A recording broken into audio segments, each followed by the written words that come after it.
All right. So what I've done is I got some really nice heavy watercolor paper and I've laid out my map. All the sketches. It took me pretty much about 6 to 7 hours to find the perimeters of the entire Adelaida district, the road maps, and the location of every single winery that I could find. And it's all in this one big piece of paper. It is approximately 30 by 22. And I'm about to start inking it.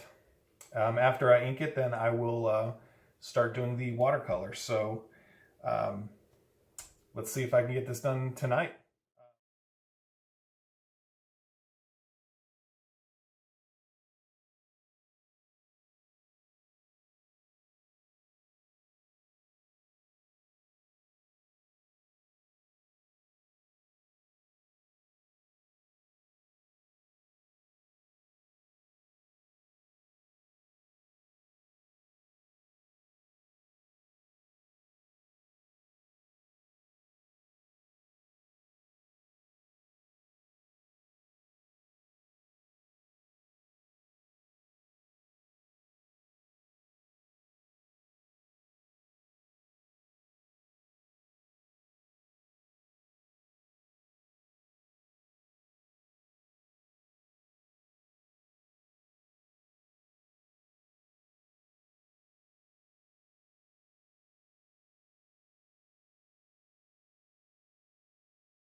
All right, so I'm done with the inking, and next will be a black and gray wash in watercolor ink. I'll do all the black shading and really bring up all the shadows before I start doing color. So there it is, stage 1 complete.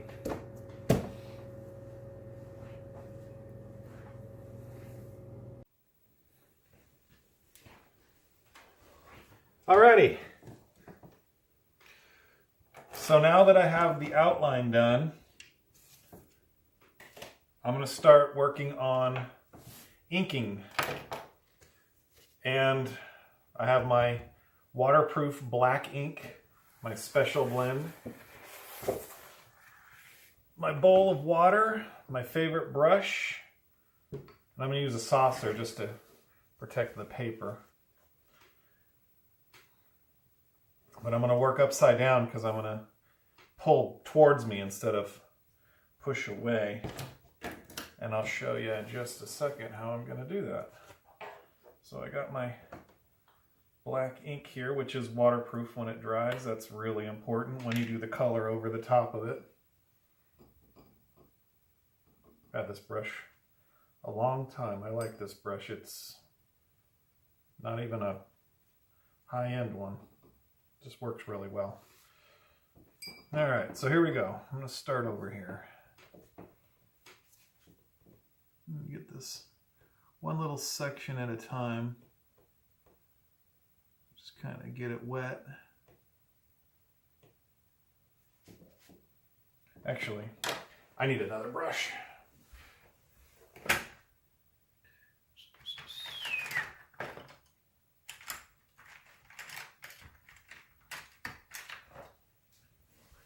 I'm going to use this little tiny little guy to apply the ink and the bigger one to blend it. Just a little bit in there. Let's see. There we go. Like how that kind of blends out there.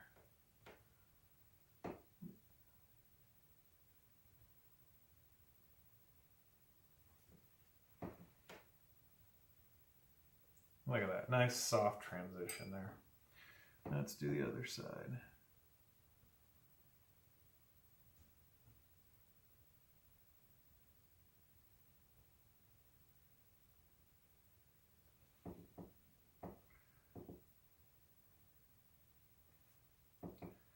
Just a little bit of black and then blend it out. Look at that.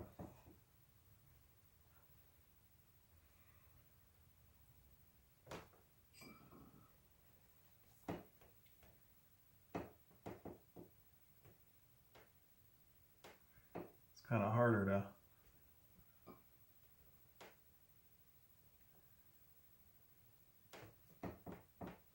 work so far away from me, but kind of used to it. Just a little tiny bit of black and then just pull it out.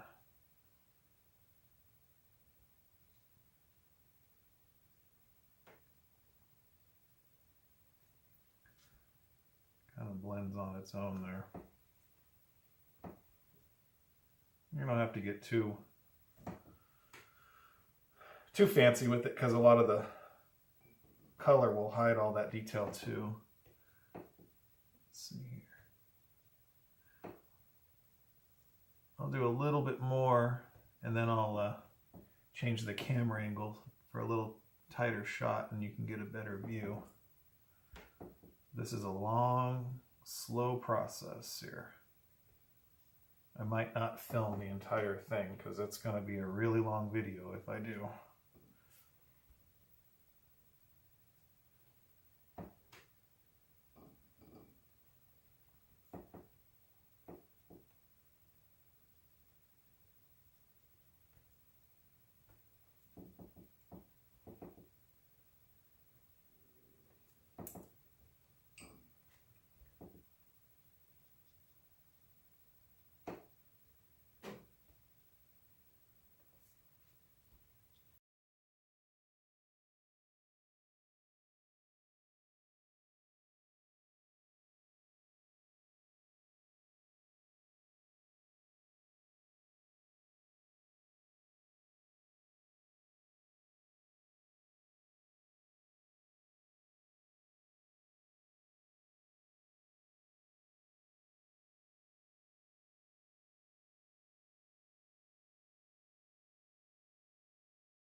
All right, so now I'm not at home, but I took my painting to go while I'm visiting some family, and I got a head start on some of the brown here.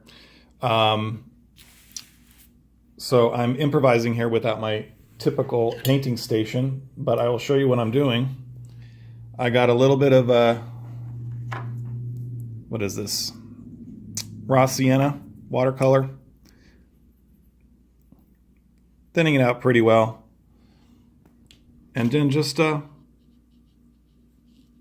some underpainting. I'm going to paint all the browns first, and then I'll go over the top of it with green later. But as you can see, it's already, painting's already starting to pop here. Oop, that's too much. You can always thin it down.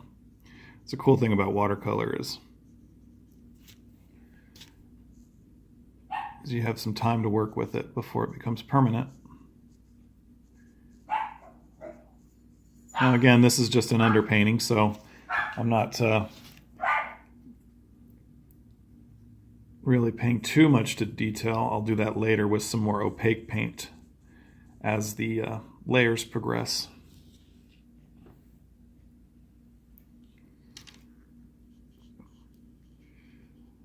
Right now it's just a matter of coloring all this in. Pretty simple, straightforward. No real explanation needed.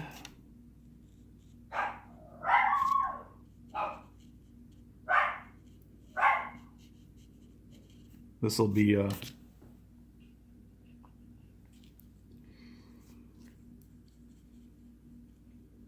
very back of the painting. The greens and whites and all the other brighter colors will be... Sorry, I'm trying to paint and look at my phone at the same time while I'm videoing, so if I start moving out of frame, just be patient with me here.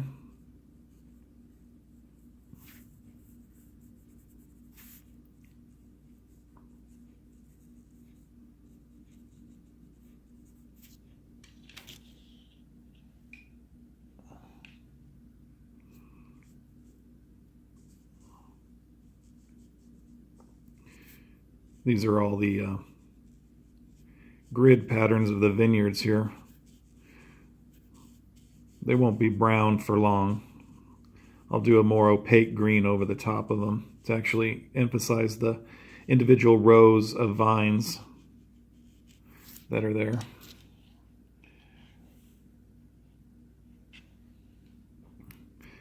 You can kind of see now the reason why I spent the extra time to do the black, because this is actually moving along pretty quickly. Since I don't have to blend any of the colors, it just goes automatically blends because of the black shading underneath there. So, you know, take your time, do the black first, and then just color over the top. It you know, may seem a little excessive at first, but save you time down the long road there. And also see now the reason why it's so important to use waterproof black ink, because as I'm now re-wetting the surface of the paper, if that black ink was not waterproof, it would actually be pulling up and mixing with the new color, turning it an undesirable color, gray or a darker brown of sorts. But this black is completely waterproof.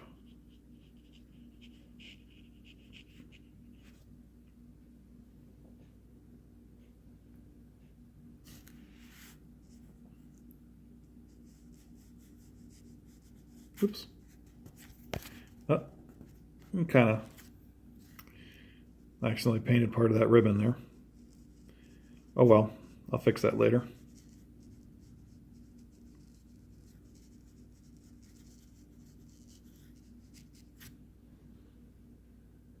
All right. Now, normally I would remount the camera and start doing some time lapse here, but unfortunately I don't have my little setup, so we're just going to have to do this in normal record mode for a little bit here.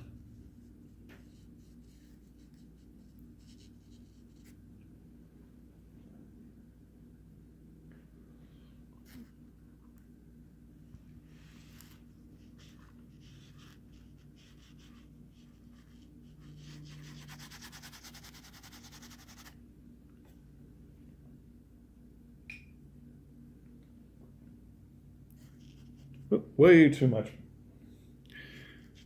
Thin that out a little. You don't want to get it too wet. So oversaturate the paper, and what happens is the paper starts to warp. You'll just practice and you'll get the hang of it. Enough water to spread the paint, but not enough to really oversaturate the paper. Saturate the paper.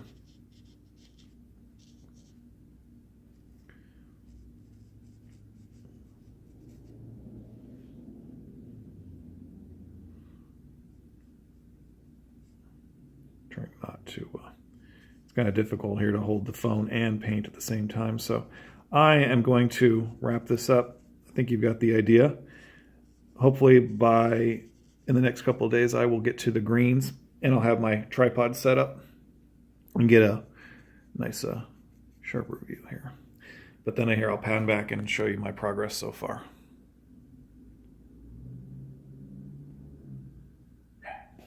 And there you go.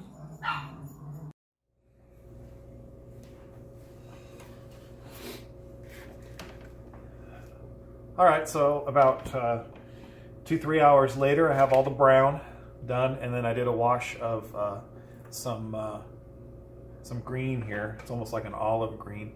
That kind of completes the rolling hills effect of the painting. Basically the backdrop of all the hills and valleys and stuff. The next I'm going to start working on are all of the trees, and I'm going to do that in a darker green. Build them up from the back and then bring them more lighter as they come forward. I'll probably throw a couple different color trees in there, maybe some autumn colors, some oranges or some ochres and stuff like that too in there. But we'll see where it goes. But my next step is now the trees. So I'm back in my studio again, so I have the tripod set up and I'll do some time lapse for you. So hope you enjoy it.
All right, so I got the brown done, and I started on the green here. I'll show you in a minute. I'll pan back, but basically I took some, I've just been sitting here layering the greens. You can do one layer and then let it dry and then go back and do another one on top of it. It kind of gives you a tiered effect here, where you against the light against the dark. And kind of just blot it around a little here. Kind of just mimic you know, just at different levels of trees here. It's pretty simple, straightforward, very time consuming, but worth it.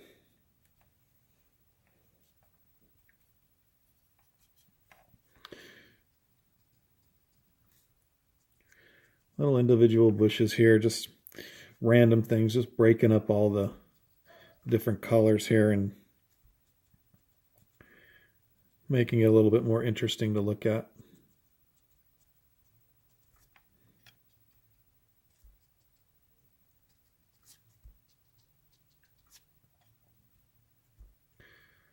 It's a long and intense process.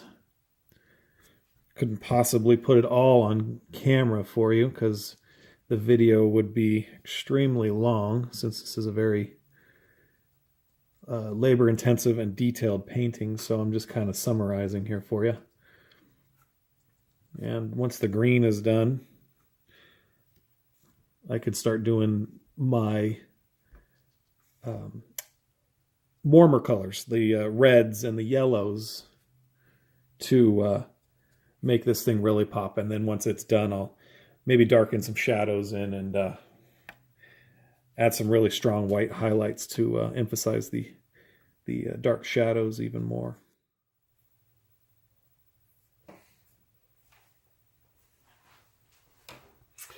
Okay, so here it is. Here's the green. Trees are done. Most of the hills and the green stuff are done. I did a little bit of some Payne's gray, which is almost like a. It's not really gray. It comes out kind of bluish, like using it instead of black. But I did a couple shadows. Did the roofs of the buildings here, and the roads are Payne's gray. So I think that kind of takes care of all the cool colors, all the greens and blues, and just other than the brown, it's going to warm up a lot once I start doing the reds. I'm going to put a couple red trees in here and there, maybe a couple red roofs, some red buildings, you know, things here and there, just to break up all the green here and make it a little bit more interesting to look at. So, all right, next step is some color. Some more color, I should say. So, stay tuned.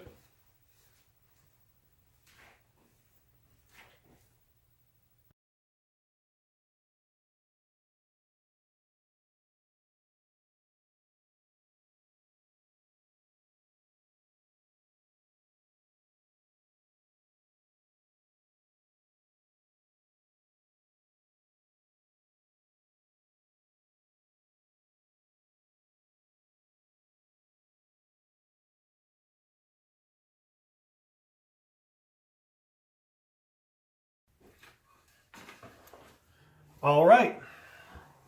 As you can see, I've done all of the purples, the reds. I got in here and I did all the, like, some oranges and some yellows and stuff here on the buildings here. I kind of detailed everything up. Now the last thing I did was I sharpened everything up. I have this special pen here that I've had for a while. Probably need to order another one because it's almost done. But what I did is it's just a white opaque pen. And I kind of just roughly just did a little bit of white highlights around everything. It kind of just puts a nice little shine on some of the black there. Makes it stand up against the background a little. I also used some opaque white paint. It's tempera, just cheap white paint. And I put some white highlights in the grapes, the tip of the wine glass here, a few other places here that just needed a really strong white shine to it. So it's all done. I already signed it. So that means it's done. It's let's say it was probably, I'm going to guess, maybe about 40 hours total to do this complete painting from start to finish. And I'm pretty happy with the way it came out. I will be scanning it and editing it a little bit in Photoshop just to maybe brighten some colors up, just to sharpen a few things up digitally. But all in all, I think it's a masterpiece. I think it's pretty well executed, and I think it's going to be a really nice piece if someone wants to buy a print and hang it on the wall. Thank you for watching. There's more to come. Have a good day.